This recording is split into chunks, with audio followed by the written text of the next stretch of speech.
First slide. Okay, so the Ministry of Health and Wellness has updated the recommendations for infection prevention and control in the workplace and is providing the following information to guide employers in supporting this strategy in light of community transmission of COVID-19 in the Jamaican population. The workplace is recognized as a setting in which COVID-19 can spread quickly if employees and employers do not adhere to these measures. Next slide.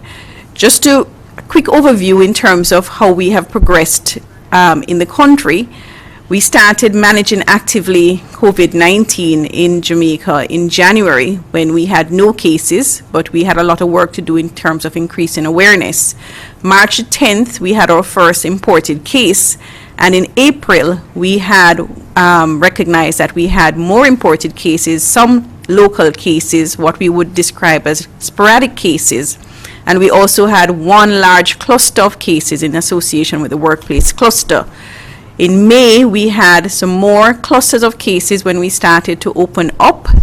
We had more imported cases, and then June when we had our controlled re-entry program, and then opened up on June 15th to more persons coming in. We would have seen more cases coming in and more local cases. So we would have seen an increase in clusters over that period, and then in September, we would have recognized that we had several large clusters in country and that several parishes were affected. As a matter of fact, we were seeing cases all across the country that we were no longer able to link to imported cases or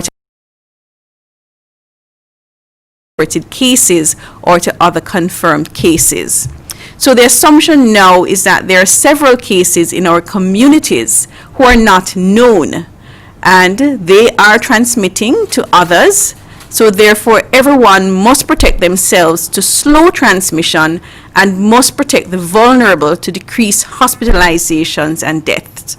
The important thing, can we just go back to the important thing to note as we move from no case to community transmission is that our methods of management have changed over time. When we had just imported cases or few sporadic cases, our aim was to contain the infection and to isolate, wall off, protect the population from the infection, separate it. When we were admitting patients to hospitals, we would wall off everybody in an isolation room, them alone in the room, because the entire population would not have been exposed, and therefore it was critical at those times to have very stringent measures in terms of the management of infection. As time went by and the number of cases would have increased and there would have been more local cases, the methods of management would have changed, because the recognition was that there would have been more exposure in country. And so even in terms of our management of patients in hospitals, we would have moved from isolating everybody in individual rooms to cohorting on hospital wards, positive cases on hospital wards, the hospital staff managing patients on wards. We would have moved from pulling out infected persons from their homes and putting them into quarantine facilities to managing persons within their homes, ensuring that the homes were properly assessed, but keeping those persons at home that were not symptomatic, and then moving to a position where it was that even the mildly symptomatic persons were being kept at home. Now, in the same way, next slide, please.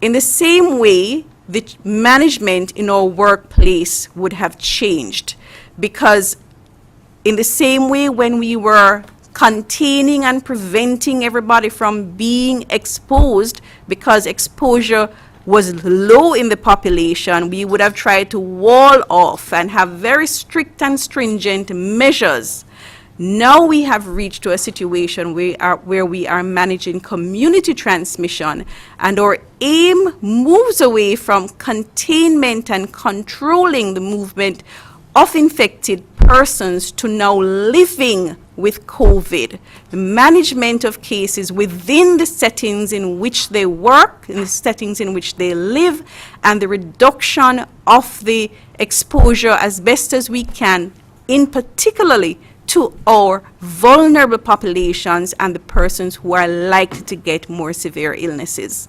Next slide.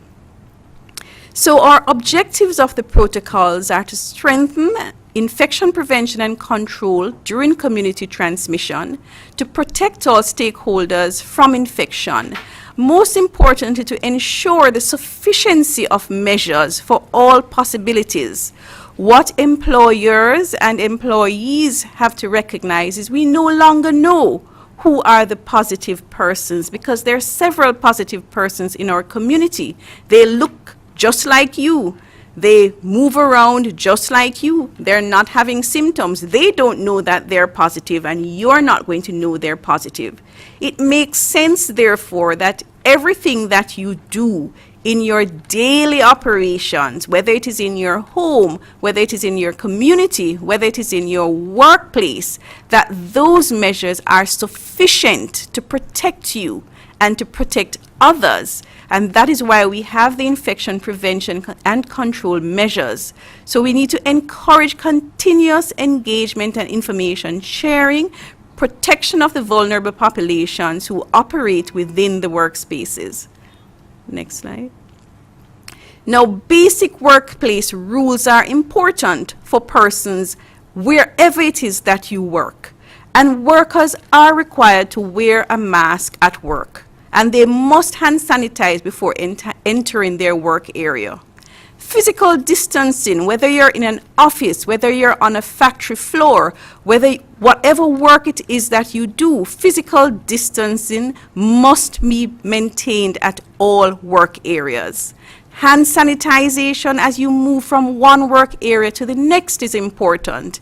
It's physical distancing when you move to another location, when you go to have lunch. These are important things.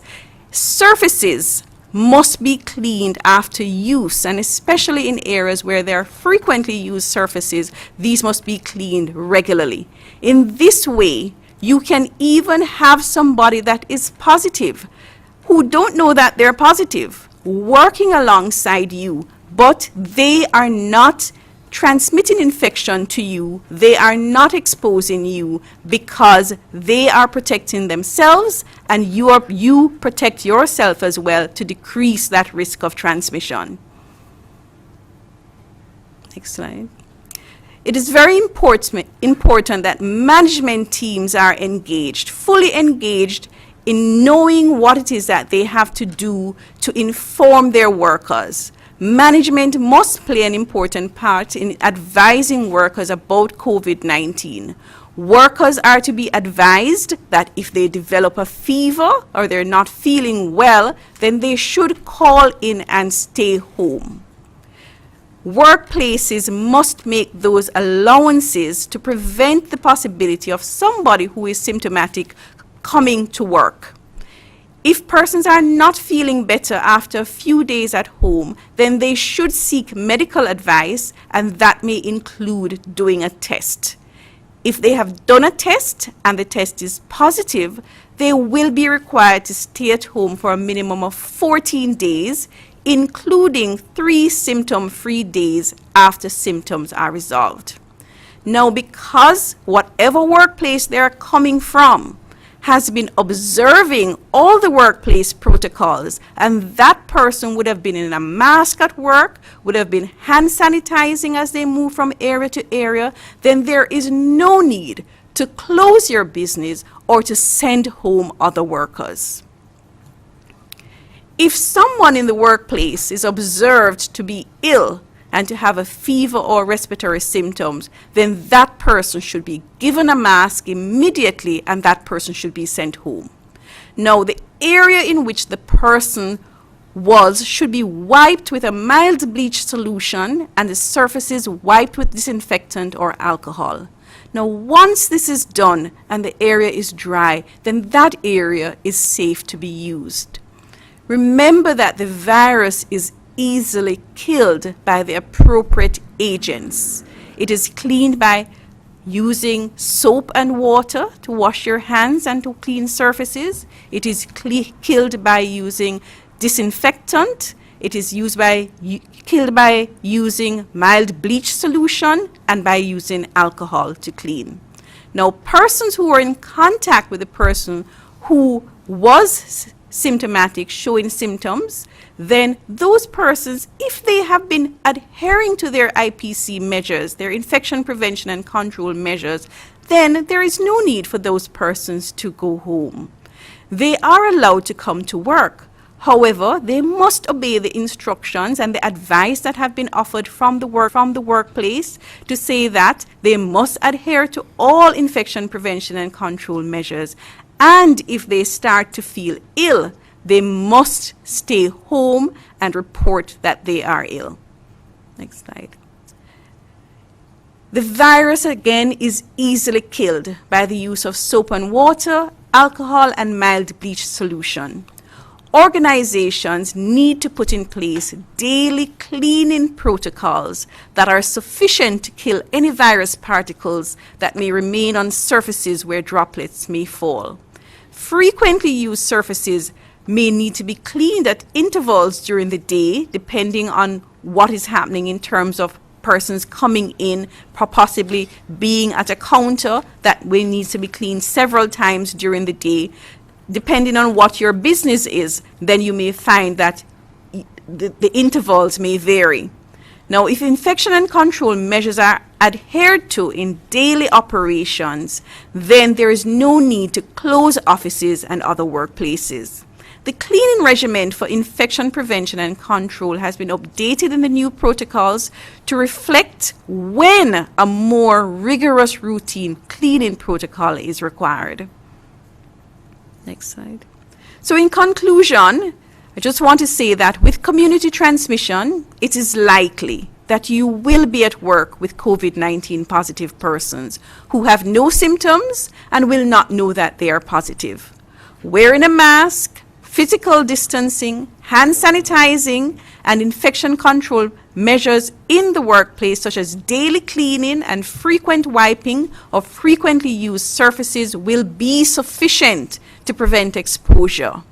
Workers must be encouraged to check themselves for symptoms of COVID-19 and stay home if they are ill. These measures will slow down transmission and prevent overwhelming of our hospitals. Protect the vulnerable in the population by adhering to these measures while at home or in the same space as elderly or sick persons. Most persons who have COVID-19 or who have chronic diseases that makes them vulnerable will not look sick. So it is very important that you stick to precautions all the time. Thank you. Thank you very much, CMO, Dr. Biseso Mackenzie. So the very simplified message around COVID-19 and community transmission is that the protocols, and there will be a few, in this instance, the workplace protocol is intended to guide the workplace, the working environment, both the employer and employees, to adjust to the realities of COVID, that it could be anywhere and everywhere, that it is likely to be always present, at least for now. And so we must conform to a set of protocols or behavior that will prevent an infection or reduce the possibility of spread of an infection. It is basically saying in the workplace, there's no need to shut down if you practice continuous and more frequent cleaning. If persons are positive, you extract them from the environment, but work can go on and should go on. And these protocols, by the way, are influenced not just by us here at Ministry of Health and Wellness, but these are guided by international standards and they have evolved over time as the study and the research around COVID and the virus continues.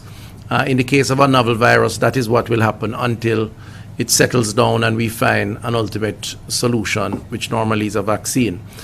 We have online Mr. Lloyd Distant. He's the president of the Jamaica Chamber of Commerce, an important representative of the private sector body generally. I know tomorrow, Lloyd, we are going to be having a meeting with the broader umbrella body, the PSOJ, which includes yourself. And, you know, we wanted to just sort of engage you, at least in a cursory way, an initial way, based on the fact that the draft protocol has been distributed, and I'm sure you would have seen it, just to see what your impressions are, what may be your concerns, what are some of the issues that we may have to focus on, how can government partner more with you to strengthen the awareness, but also to give support so that businesses can in fact continue in the COVID environment, living with COVID. So welcome. And I know I've thrown a couple of balls at you. You want to choose the one that you prefer first. What's your impression of the protocol and any concerns? So First Minister, I want to thank you and of course the CMO for the additional clarity that's being provided as we're now in the community spread phase. Many of us in the business community, as we saw, all of us as Jamaicans, as we saw that ramping up and increase in numbers, and as we hear the term community spread, we'd have had our own concerns about what next, what additional should we do? I mean, do the existing IPC guidelines apply? So getting this additional guidance is quite welcome. I certainly appreciate the guidance about the necessity, or rather it not being necessary to shut down operations.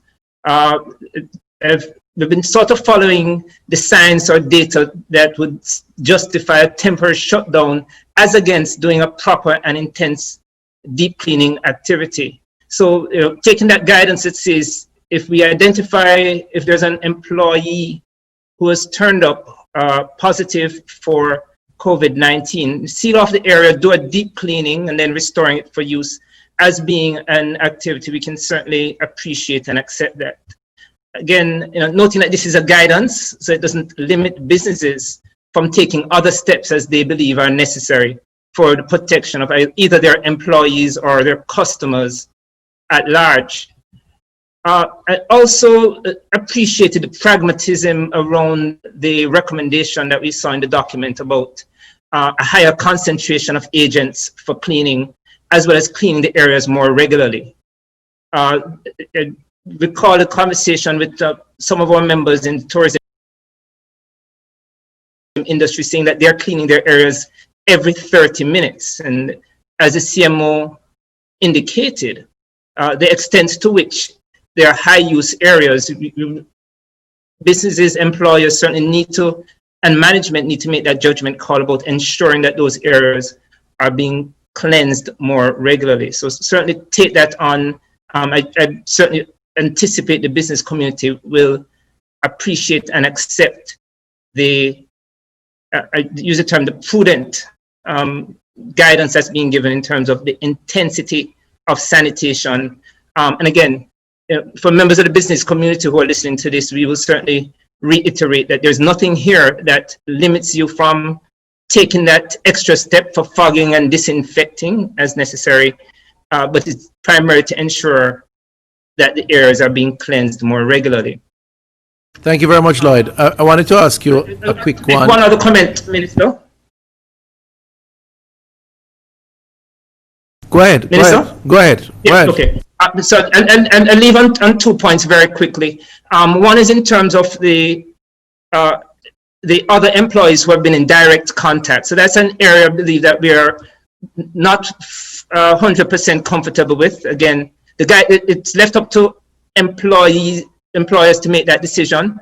But certainly believe that, especially in those businesses that are concerned around clustering, they may want to make that decision about releasing those employees who are in direct contact with someone until we have a test or we are sure that they're not symptomatic. And the final point is in relation to the testing. Certainly want to express our appreciation. We have been looking for the additional ability to test, and certainly this opportunity will be provided for those employers who want to arrange their own testing for staff under a broader set of parameters. Okay, don't go yet, Lloyd.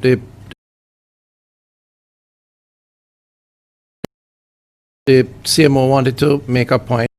I'm not sure if it's a question or just a comment.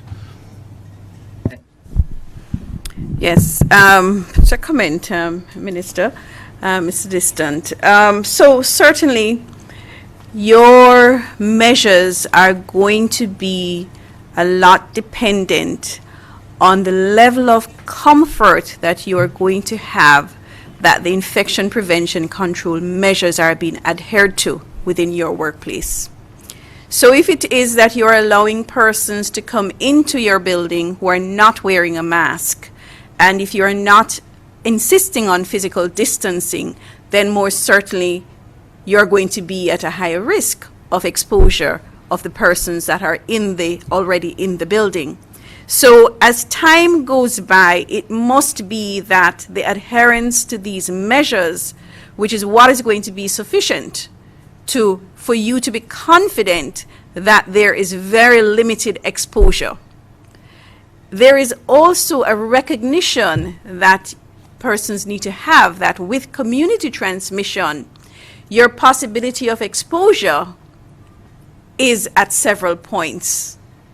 In your home, within your community, in transportation, at your workplace. The possibilities are all there. It's no longer that I know that there's a positive patient living on Y Street, so I'm not going to go on Y Street. It's no longer that. It's that we have persons that are positive, that are across the country, within our communities, within our workplace. We have to recognize that we are more than likely working with somebody who has COVID. There is a high possibility that there's somebody with COVID in this room, but we're maintaining physical distancing and we're wearing our mask. And that is, and that needs to be sufficient on a day-to-day basis that would allow us to be able to come here and to do these presentations and to carry out the work that we have to do in this emergency operations center. That's the reality. We have to recognize that. The important thing that I also want persons to recognize is that the virus lives inside a person. It requires being in a living human being in order to survive. And so therefore, the extent of it staying alive on surfaces for long periods that are going into days. I see people close down over the weekend and come on Monday and deep clean. 48 hours have passed. It's very unlikely that any virus is going to be surviving, and if you're doing your regular routine cleaning, it is sufficient to kill the virus. So, those are just some points I just want to make. Thank you very much, CMO. And Lloyd, I'm going to give you a chance to respond, but just to add as a parting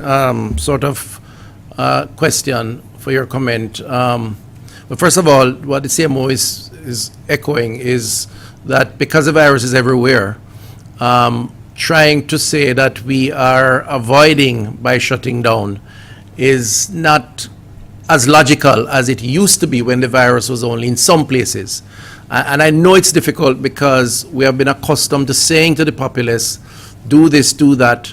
Now we're saying, change the approach. And it is going to take some getting used to and some communicating across the board and actually some faith on the part of those who are listening to accept that what is being said is driven by the science, driven by the research, driven by a studied opinion and by the experts. And finally, it's going to require significant personal, individual responsibility. The community transmission phase is a phase that requires an all-of-society approach more than any other phase. Everyone has to play their part. That's why we say everyone counts. And in the context of a work environment, every employee, employer, their workspace has to comply with the rules of engagement, assuming that if the virus is present, it is confined to that individual and not going to be spreading across the board. And if we take that approach, then we will make it happen. So my question to you is, as president of the chamber, I mean, we need to determine how we can work together. And I know this conversation will continue tomorrow. But you have a burden as the president. Presidents carry burden, right? Leaders. And the question is, how do you get that across generally to your members and to commerce generally? Because it's going to require your input and involvement and engagement in terms of what needs to be done. And I ask you to comment on that, and then we can move on to other questions from others. So Minister, certainly from where the chamber sits, and I would have spoken to my colleague leaders in a number of other business support organizations, we are of the view that we have a responsibility to ensure that our membership, as broadly as possible, are aware not only of the protocols, but of either the science or the pragmatism that goes behind them. The point that the CMO opened with and the point that you closed with in relation to that personal responsibility. We've continued to hammer that out. Our communication, certainly in the meeting that we have scheduled for tomorrow and beyond, both directly in our board meetings, exec meetings next week, and communication to our members and the broader business community, is about that responsibility that we have. Responsibility as business leaders, responsibility as employers, and responsibility to the customers who come into our business places to ensure that we are taking the necessary steps to encourage and go beyond encourage, to enforce the extent that we can, that the people within our environments are following the protocols. So certainly that commitment is there, Minister, and we'll continue to hammer it through together. Thank you very much, Lloyd. Appreciate it, and thank you for joining us and for articulating an appreciation for why the protocols are necessary. We'll pick up the conversation tomorrow in private with the rest of your team members, and I'll be available, whether here in the corporate area or elsewhere, to encourage and to be a part of the solution, because we have to work together. Thank you very much. Thanks for joining us. Thank you, Minister. Thank you, CMO. Clarity was good. I want to just say that in terms of tourism, this is an important point I want to make, that last night myself and the Minister of Tourism had a long meeting, and today we had our regular cabinet subcommittee on COVID chaired by the Honorable Prime Minister, and that too was a long meeting with the public health team and a number of other ministers. A range of issues were discussed in regards to the current orders and the adjustment, given that they are now coming to their expiration date. The orders, of course, are the rules that have been applied to trying to control COVID, curfew hours and all the other critical issues. I want to just say that more will be said on that, because these recommendations will go to Cabinet on Monday, and at that point the public announcements made. But I've been given the permission to say that from a tourism perspective, we are reviewing the pre-testing approach that is now in effect, primarily coming out of North America, but from other countries, where a tourist who visits the Visit Jamaica site would need to upload a PCR pretest. And that PCR pretest, of course, would have to be negative, which would allow that person to travel to Jamaica to visit.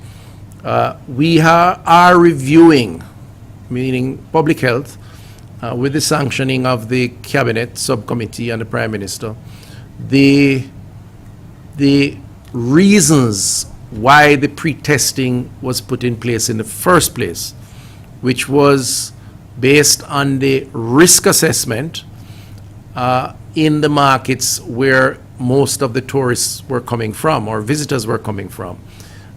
When it was introduced initially in 4 states, then extended across North America, it was based on the significant increases in positivity rates in that jurisdiction, or those jurisdictions if you consider them as states. Today we have seen we're seeing adjustments in that risk profile, where a number of states are seeing a decline in positives, and in some instances, a significant decline. And the inclination, therefore, based on that assessment, is to review and determine to what extent there is a need for the pre-testing, either across the board or in selected states. And the public health position will be recommended to the cabinet, and a decision will be taken. And we're looking to have a decision taken certainly by the end of this month, for the 1st of October, if possible. And it could possibly mean that we would do away with pre-testing, if not altogether, certainly in regards to certain states. That should address some of the challenges that we have been experiencing as it relates to our visitors coming in. But more will be said on that, but I wanted to just place that on the table for those who may be concerned. All right, so thank you very much for that, and we are now ready for questions. Stephen? Thank you very much, Minister. Just inviting our media colleagues to use the raise hand feature on Zoom if you have questions for any member of the team. We're going to begin with Brittany Clark.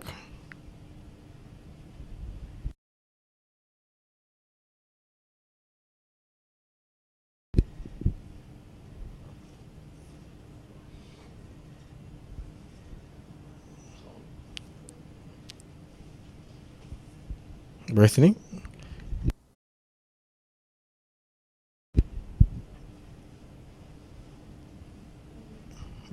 You unmute her. All right, we're going to come back to you, Brittany. Let's go to Althea Saunders.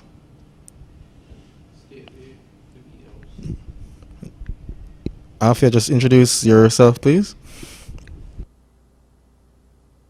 Jamaica Observer. I just wanted to know if the Ministry of Health has been able to make any connection between the record high numbers we're seeing for the last 24-hour period to the election campaign activities.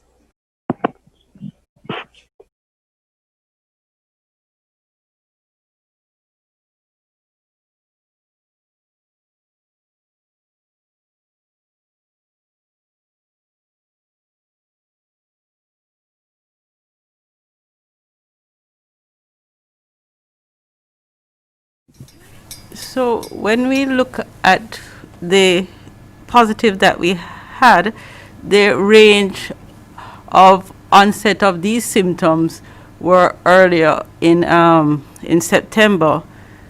We are keeping a close eye on the reproductive rate, and around that time it was at this time above 1, approaching 2. So we can't definitively link it at this time. We need a little bit more time. We need at least 2 weeks to say what happened and the transmission around that time. Thank you. Thank you very much. We're going to go to Jamaica Social. Good evening, folks. I'm Cassius Watson for Jamaica Social. I have 3 questions. One is regarding the PCR and the antigen test. Are you officially saying that they'll run side by side with each other, or one will replace the other? I need a definitive word on that. The second has to do with, goes to the minister regarding the messaging. It's clear from the numbers that we see you report every morning that a number of people in their 70s and 80s are infected with COVID-19. Clearly, their initial message about protecting the elderly is not working. What else do you plan to do, or what else is in the pipeline regarding that type of message? And thirdly, and this goes to the CMO, I guess could chime in on as well as the minister. Regarding your relationship, we know of Jamaica's relationship with China regarding construction and other infrastructure. What role is China playing right now regarding COVID-19 and Jamaica, seeing that they are the virus is literally behind them. People are not necessarily wearing masks or being forced, and they're getting back to normal life for the most part. Have they been teaching us anything? Has there been any close relationship regarding discussing the way forward for Jamaica using China as an example? Thank you.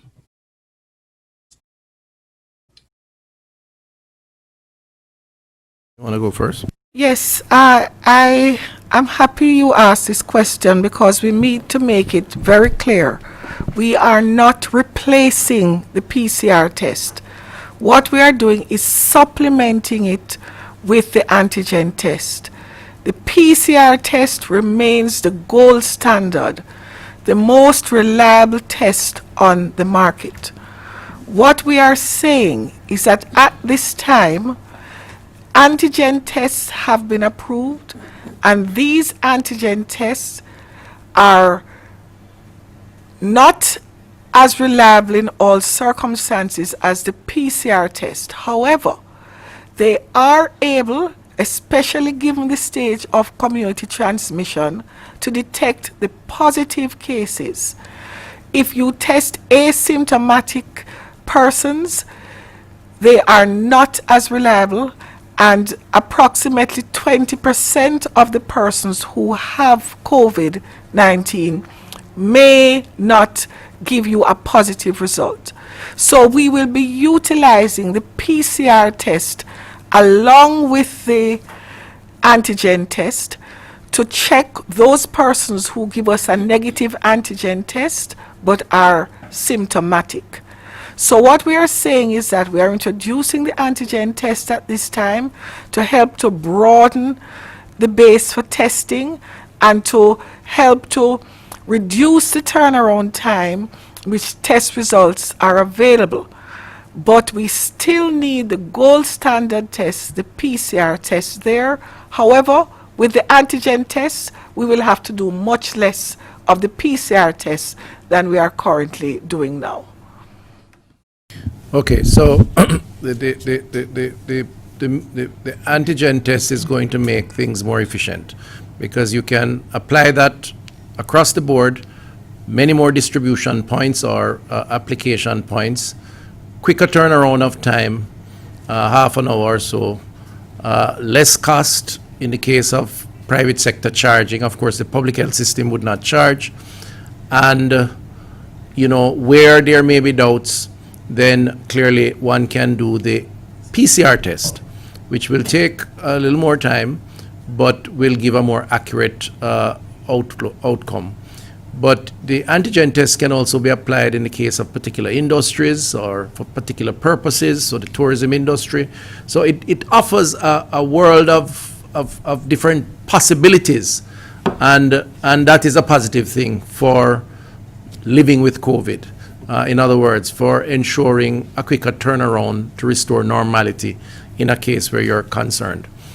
As it relates to the question of the 70 plus, there are some restrictions, as you know, in terms of movement beyond a certain age, but I would not be as extreme to say that the communication is not working, because the truth is far more persons are adhering to the communications pitch than those that are not. And the death rates, as regretful as that is, are still, when compared to those who are existing, surviving, and not getting COVID, is a very small percentage of the overall population of that segment. So one death is one too many, and we regret that. Can we improve? Yes, and we will. We will be looking at other ways to communicate and to communicate more efficiently and to vulnerable communities like those over a certain age. So expect more, but I would not be prepared to argue in the extreme that the communication strategy is not working. On the issue of China, we have worked with our bilateral partners across the board, and China is a good bilateral partner, and we have had dialogue. They have provided some assistance in terms of PPEs and some equipment, discussions also around some of the experiences, and that dialogue continues. And this is the approach that we have taken from the start as it relates to both the multilateral and bilateral partners. And we think it has benefited us, and we will continue to do so. So China is certainly one of several who have been a critical part of the process of finding solutions and going forward. Thank you very much, Minister. We're going to go back to Brittany Clark. Okay, good evening again. Are you hearing me better now? Yes, go ahead, please. Okay, great. All right, so I have two questions. The first, well, both are around testing, but the first one, is it possible for the ministry to explain the extensive waiting period for persons to receive their test results, to include essential workers? And, is it as a result of a backlog? And if there's no backlog, how exactly does the system of prioritization work when it comes to returning test results? And the second question is, given that private facilities are offering COVID-19 testing, are those positive patients which would have been tested in those private facilities, are those patients accounted for in the daily Ministry of Health update? Thank you.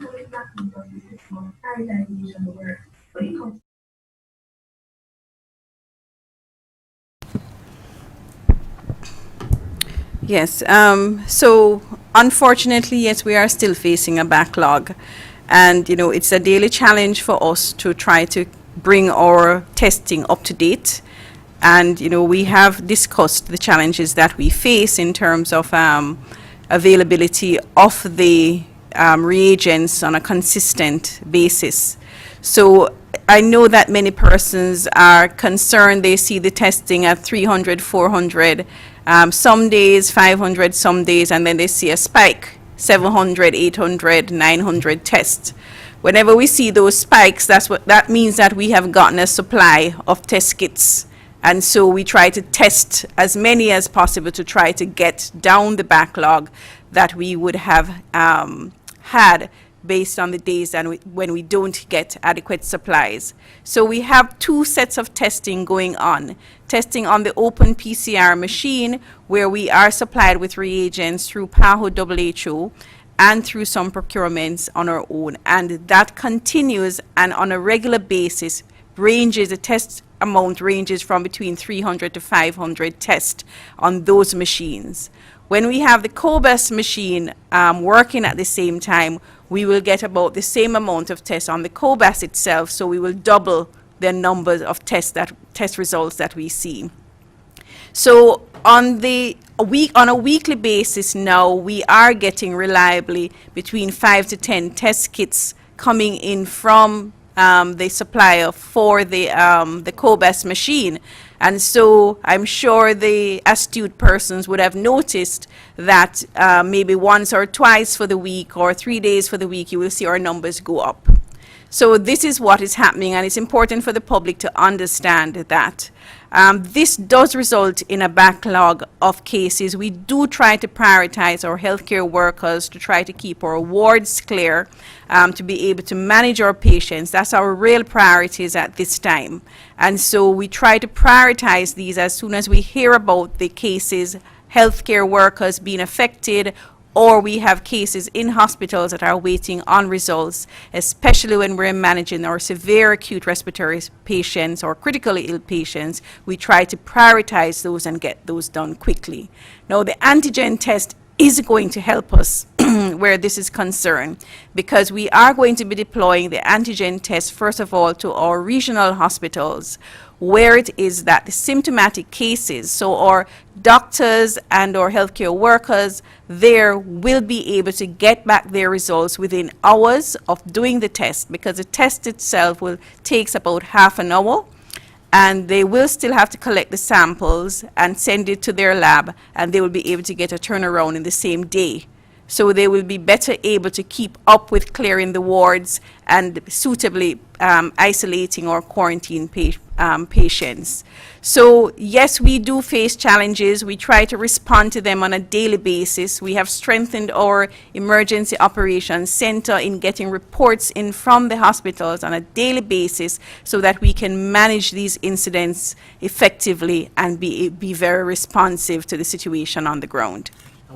If I may, I'm going to play journalist and ask Dr. Hamilton a question. You speak about the accuracy of the tests, the antigen tests. Can you just explain a little in terms of what the margins of error would be based on the symptomatic versus asymptomatic? Because I think that would help. The test is recommended, it's approved for symptomatic patients. And we have found that with symptomatic patients, the level of reliability of the test results increases.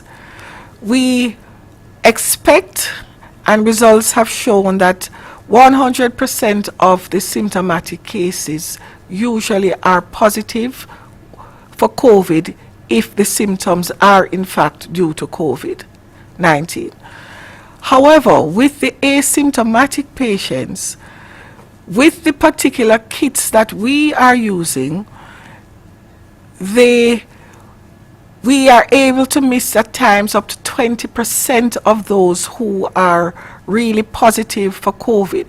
So we'll detect 80% approximately of those asymptomatic patients who are COVID positive. We will detect those, but we will miss the remaining 20%.